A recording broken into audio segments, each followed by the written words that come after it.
So my discourse is a short one, and it's about a parable about sheep and goats, which is written in Matthew chapter 25 and verse 31 to 46. So maybe we should read that to find out what's that all about. When the Son of Man comes in his glory and all the angels with him, then he will sit on the throne of his glory. All the nations will be gathered before him, and he will separate people one from another, as a shepherd separates the sheep from the goats. And he will put the sheep at his right hand and the goats at the left. Then the king will say to those at his right hand, "Come, you that are blessed by my Father, inherit the kingdom prepared for you from the foundation of the world. For I was hungry, and you gave me food. I was thirsty, and you gave me something to drink. I was a stranger, and you welcomed me. I was naked, and you gave me clothing. I was sick, and you took care of me. I was in prison, and you visited me." Then the righteous will answer him, "Lord, when was it that we saw you hungry and gave you food, or thirsty and gave you something to drink? And when was it that we saw you a stranger and welcomed you, or naked and gave you clothing? And when was it that we saw you sick or in prison and visited you?" And the king will answer them, "Truly I tell you, just as you did it to one of the least of these who are members of my family, you did it to me." Then he will say to those on his left hand, "You that are accursed, depart from me into the eternal fire prepared for the devil and his angels. For I was hungry, and you gave me no food. I was thirsty, and you gave me nothing to drink. I was a stranger, and you did not welcome me. Naked, and you did not give me clothing. Sick and in prison, and you did not visit me." Then they also will answer, "Lord, when was it that we saw you hungry or thirsty, or a stranger, or naked, or sick, or in prison, and did not take care of you?" Then he will answer them, "Truly I tell you, just as you did not do it to one of the least of these, you did not do it to me." And these will go away into eternal punishment, but the righteous into eternal life. When the Son of Man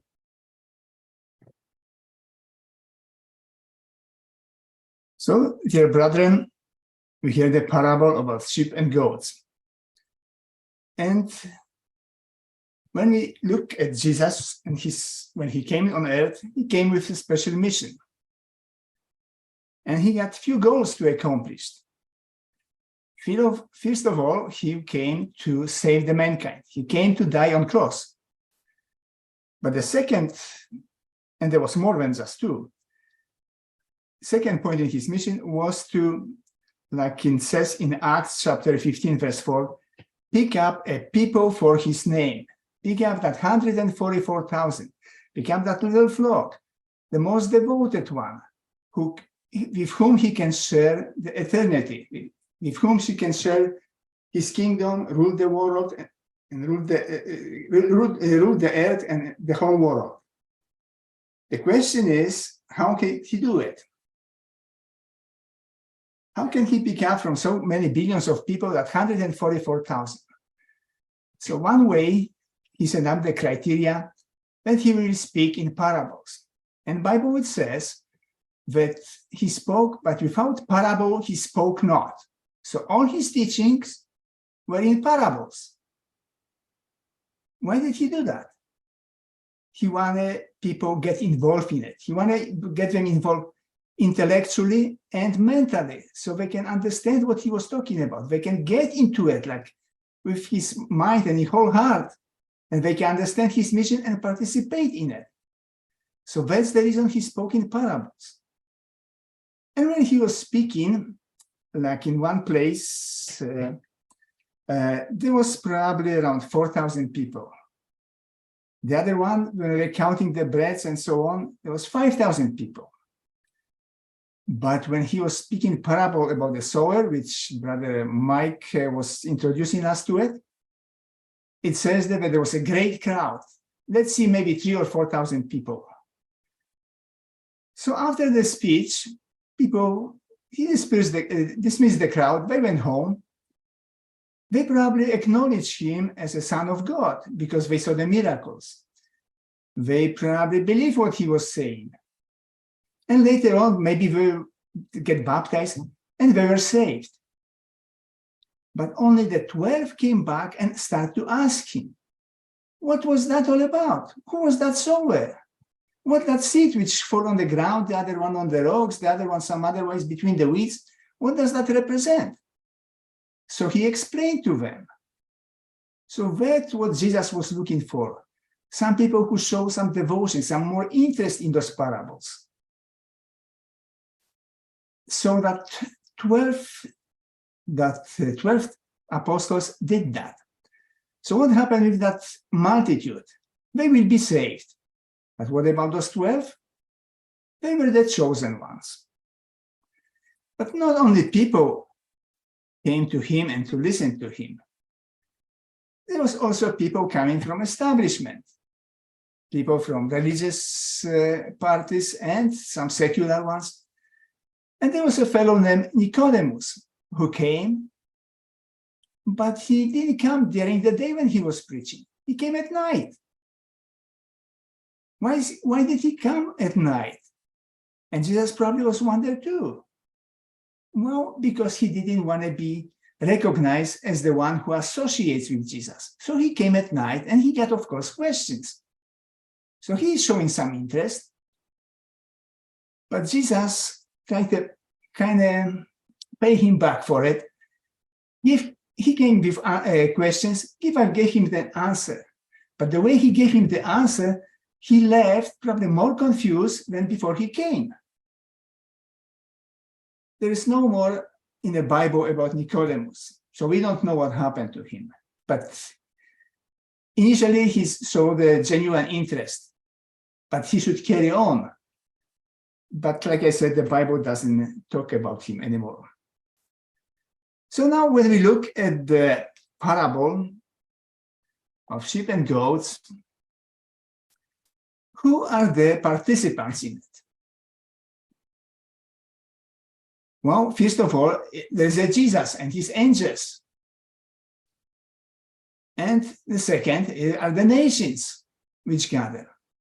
Nations or government which gather before him, and Jesus will be judging them. But when verse 32 talks about the nations, but when we look at the verse 36, it says, I was sick and you visited me, and I was in prison, you come to me. And the government is the business to putting people in prison. They weren't going to visit them. So who is visiting those people in jail? Those are the people of the nations. So when Jesus is teaching about the nations, he's teaching about the people. The people gather, people from the nations. They are going to be put on into that front of the judgment seat, and they will be judged.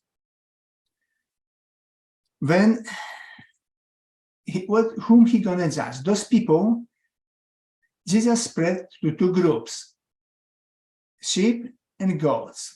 And I guess those both of them are domestic animals. Both of them probably use the same pasture.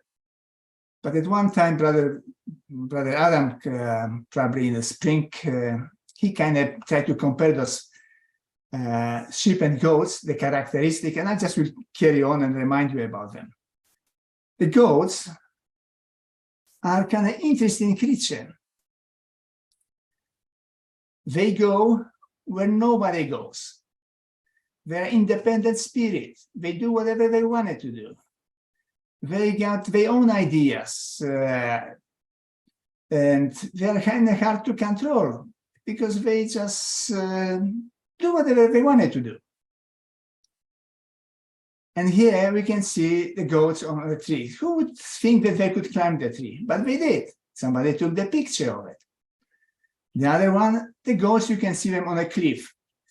And look at how that seashore, how high they climb. And how did they get there? And there's one kind of sticking her head from behind the cliff and probably wonder what that drone is doing to taking my picture of me. And so you can see those characteristics of goats. They're independent. They try to explore things. They do what nobody else would want to do. But on the other hand, let's look at the characteristic of a sheep. They stick together. They're easy to control. There's a shepherd. He leads them to the pasture. They will go there.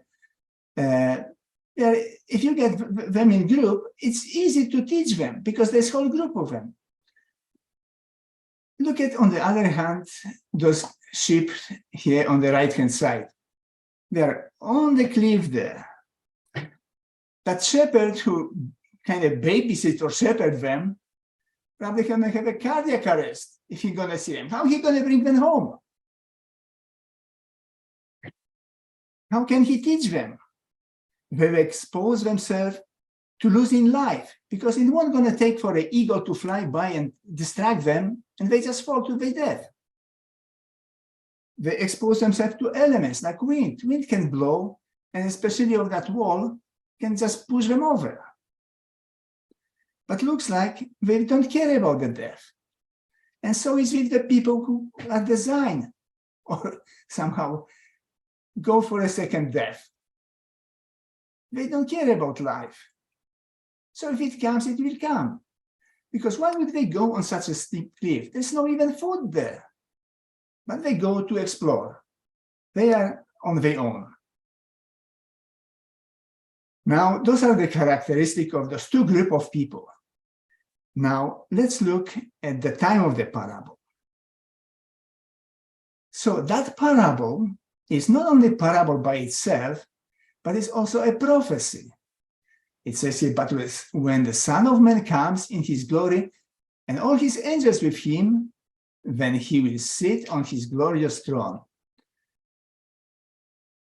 So that refers to second coming, because he will come with his angels. So it's second coming of Christ. And we know with the second coming of Christ, the millennium will start. So that parable pertained to 1,000 years, to a millennium. And that also is underlined in Revelation chapter 20, verse 6, where the Christ will reign, the little flock, which he chose with those people who got the part in the first resurrection. Christ will reign with them for 1,000 years. So 1,000 years, there's going to be judgment for 1,000 years, and the fulfillment of it, the conclusion of that judgment day will be at when the devil, all those who fall, all those goats will be thrown into eternal fire, prepared for a devil and his angels. But when that's going to be, let's go to Revelation chapter 20, verse 7. When the 1,000 years completed, Satan will be released from his prison, and he will come to the 6 nations, and then the devil who deceived them will be thrown in a lake of fire, just like those goats, and so on. Of course, we don't believe in hell and the torment, because wages for sin is death, and this is just allegorical concept of the hell, which is, like I said, we don't believe in it. It's just God let people die, not torment them. So that conclusion of the judgment will be at the end of 1,000 years, when the Satan and all the goats find their place in that lake of fire. Dear brethren, the image of the God's kingdom changed over the years. When I was young, the Bible students were preaching, oh, there is going to be, God's kingdom is the place to be. Because it's described in Zechariah chapter 3, verse 10, every one of you will invite his neighbor to sit under his vine and under the fig trees. There's going to be peace and quiet. The sword's going to be transferred to pruning hooks. Will be those who are dumb will sing, those lame will jump, those blind could see. There's going to be peace, tranquility. And there's even, I hear some kind of story which may describe that God's kingdom, but this man is coming from work, and husband to his wife and to his house, and as he comes to his place, to his home, he expected to son be there because he always was waiting for him when he was coming from work.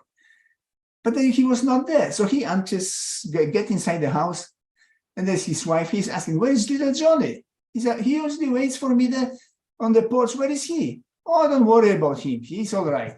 What do you mean he's all right? Where is he? Oh, he's on the backyard. What do you mean he's on the backyard? Oh, yeah, he's playing hide and seek with the lion.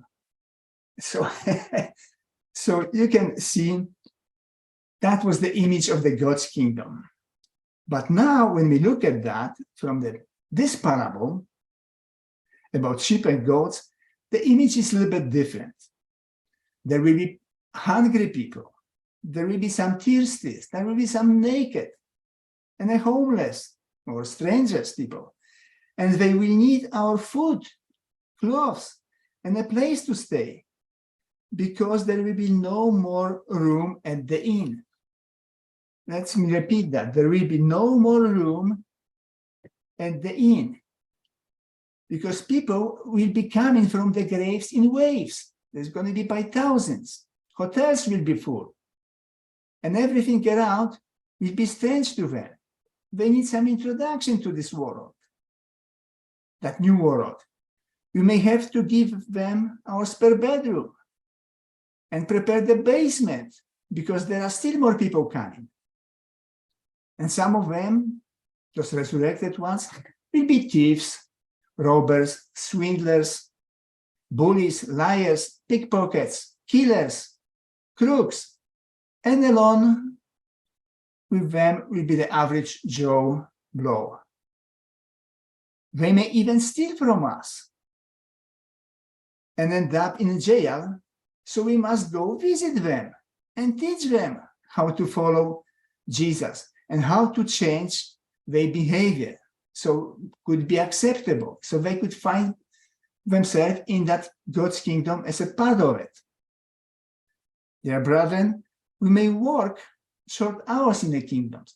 Brother Russell, he's predicting maybe 3 hours per day is sufficient. And maybe if you will consider efficient spending and no military, probably he was right.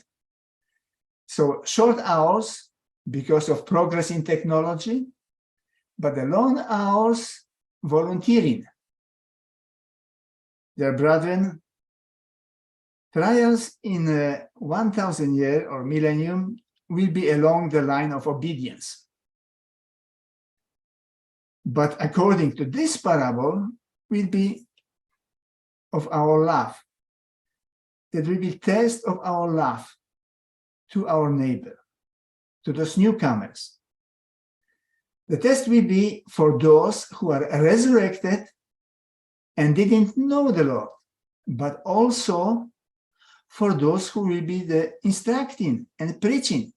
And that includes ancient worthies, youthful worthies, and other classes. But look at some of those ancient worthies.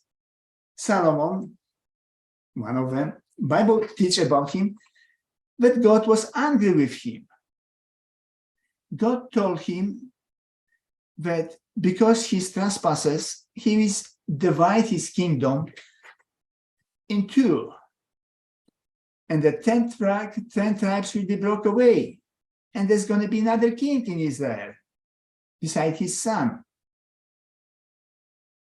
So he kind of, after a while, figure out who that might be, that king. So he wanted to kill him. But fortunately, the fellow ran away to Egypt and survived. But look at another ancient worthy, Gideon. He has to learn some loyalties. But look at one more, Samson. Samson, great man. 20 years as a judge, 20 years behind the bench as a judge, yeah. He still have to need to develop the love for enemies, because he didn't have a chance to practice that. So it won't take long for the ancient worthies and youthful worthies to get the perfect character. They are already just about there, but there will be tests for them as well. Dear brethren, parable about sheep and goats is also a prophecy about what will happen. And knowing that, for us, yeah, we can prepare ourselves now. We can start to work on our character. We can start to practice the deeds of love. So when the time comes, those things, our action will come naturally. And we, dear brother, we could find ourselves by the Lord's right-hand side, along with the other sheep. May the Lord add his blessing to those reflections. Thank you.